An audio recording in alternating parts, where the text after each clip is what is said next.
जब आप एग्जाम देकर अपने घर जाते हैं और अपने पेपर को एनालिसिस करने बैठते हैं, तब आप ये पाते हैं कि because of your speed paper में आए हुए आसान क्वेश्चन आप छोड़ चुके हैं, और बिकॉज ऑफ योर एक्यूरेसी जो आपने आसान सवाल अटेम्प्ट किए थे वो आप गलत कर चुके हैं। इसका मतलब दोहरा नुकसान हुआ। स्पीड के कारण आसान सवाल छोड़ दिए और एक्यूरेसी के कारण आसान सवाल गलत कर दिए। तो एग्जाम पॉइंट ऑफ व्यू से स्पीड और एक्यूरेसी बहुत इंपॉर्टेंट बन जाती है।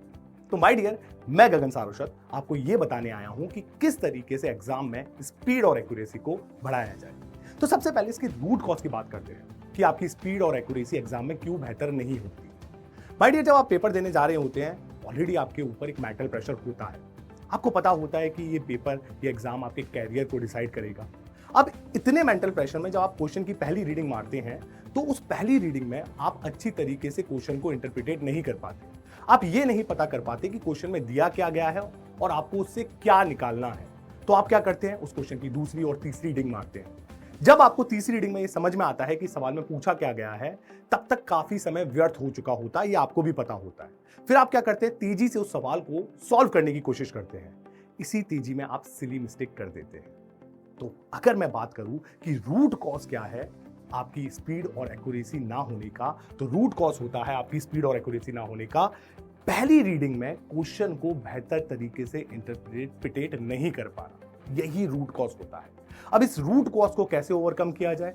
बहुत से लोग सजेस्ट करते हैं कि आप टाइम बाउंडेड स्टडी कीजिए। आप घड़ी लगाकर रेस इज सीट इनको सॉल्व करना स्टार्ट कीजिए।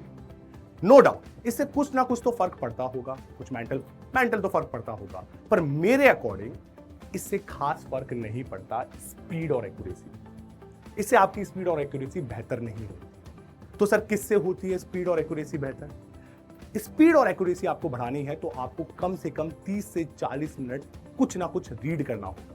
आप खुद देखिए ना, आप जब 7वीं 8वीं 10वीं में थे, तब आप बहुत सी चीजें पढ़ते थे, पर जब से आपने कंपटीशन की तैयारी करना स्टार्ट की है 11th 12th में, आपने रीड करना छोड़ दिया है। सिर्फ और सिर्फ आप थ्योरी जो क्लास में लिखाई जाती है और न्यूमेरिकल पे फोकस रहते हैं। आप रीडिंग की हैबिट को छोड़ चुके हैं। और ये जो आपका ब्रेन है, ये बायोलॉजिकली कुछ इस तरीके से डिजाइन है, इसे इस तरीके से ट्रेन किया गया है कि जो आप इसे सिखाओगे ये उसका आदी हो जाएगा।